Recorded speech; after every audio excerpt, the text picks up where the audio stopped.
Thank you, Mr. Chairman. Welcome, Ms. Bondi, and to your family. Thank you.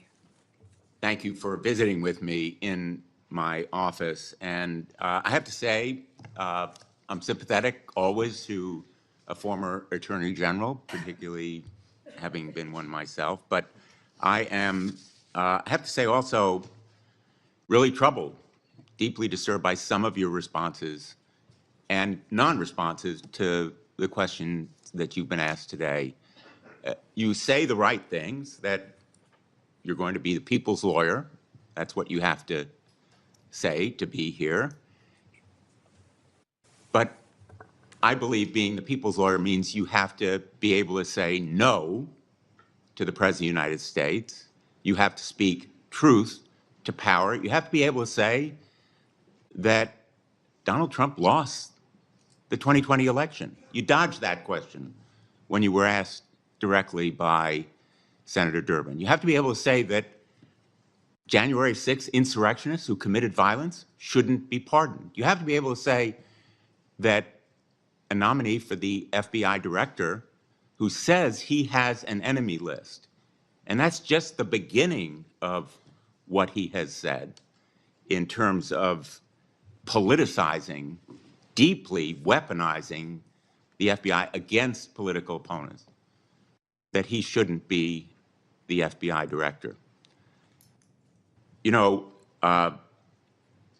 we have some history here with your predecessors, Barr, Sessions, and others, who perhaps sincerely, when they sat where you are now, said that they would say no, but they were working with a president that expected them to be his Roy Cohn, his personal attorney.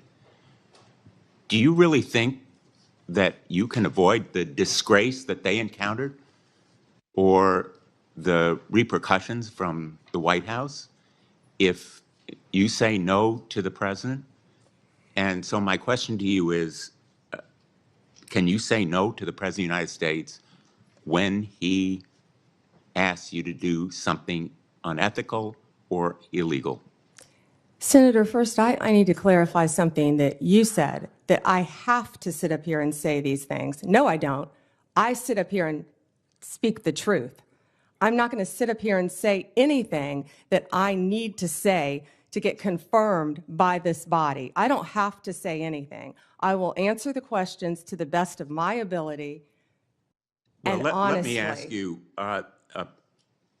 an individual who says that he is going to, quote, come after, end quote, people he alleges, quote, help Joe Biden rig the presidential elections, that he has a list of people who are part of this deep state who should be prosecuted, that he's going to close down the FBI building on his first day in office. Is that a person who appropriately should be the FBI director? Aren't those comments inappropriate? Shouldn't you disavow them and ask him to recant them? Senator, I am not familiar with all those comments. I have not discussed those comments with Mr. Patel. What I do know Well, is I'm Mr. asking Patel, you for your view. Excuse me, what I do know is Mr. Patel was a career prosecutor. He was a career public defender, defending people, and he also has great experience within the intelligence community. What I can Welcome back to Voice of the Capitol. Today, we dive into a pivotal and high-stakes Senate confirmation hearing that turned fiery. Attorney General nominee Miss Bondi faced sharp questions from Senator Richard Blumenthal, and his message was clear. Will she be loyal to the law or to Donald Trump? From dodging direct answers about the 2020 election to refusing to condemn inflammatory comments from a potential FBI director, this was no ordinary Quanda session. Let's break down the most critical moments. Blumenthal begins with courtesy, acknowledging Bondi's past as a state attorney general, but it doesn't take long for that tone to shift. What follows is a scathing critique of her vague, evasive answers on core Democratic issues. I have to say also really troubled, deeply disturbed. He makes it clear if you want to be the people's lawyer, you must be able to say no to the president, especially one who expects loyalty above law. When directly asked if Trump lost the 2020 election, Bondi sidesteps, again. Instead of affirming a fundamental truth, she dances around the question, refusing to give a straightforward answer. In a country where election integrity is the foundation of democracy, that non-answer sent alarm bells ringing. Next, the focus shifts to Kash Patel, floated as a potential FBI director. Blumenthal cites Patel's disturbing rhetoric, claiming he'll come after people and shut down the FBI on day one. Bondi's response? She praises his resume but avoids addressing his dangerous words. Once again, she fails to draw a line between political loyalty and the rule of law.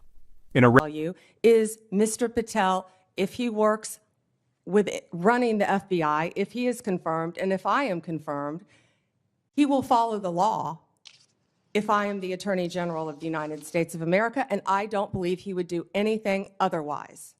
Well, let me just submit that the response that I would have hoped to hear from you is that those comments are inappropriate and that you will ask him to disavow or recant them when he comes before this committee, because they are indeed chilling to fair enforcement and the rule of law. Let me ask you on another topic. When we met, I welcomed your support for the goals of the Kids Online Safety Act.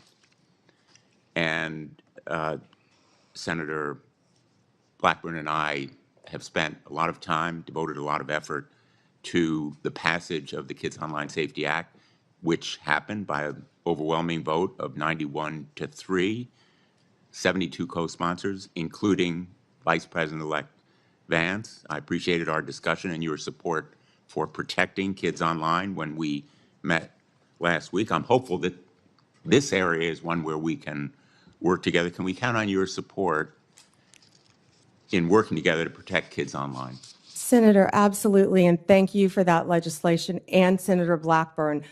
I believe in this world right now, we have to find the things we have in common, and that is certainly one of them, Senator, protecting our children from online predators. Critical decision to make. Will the rule of law win out, or will political loyalty once again blur the lines of justice? Thanks for watching Voice of the Capitol. Subscribe for more in-depth political analysis, and let us know your thoughts below.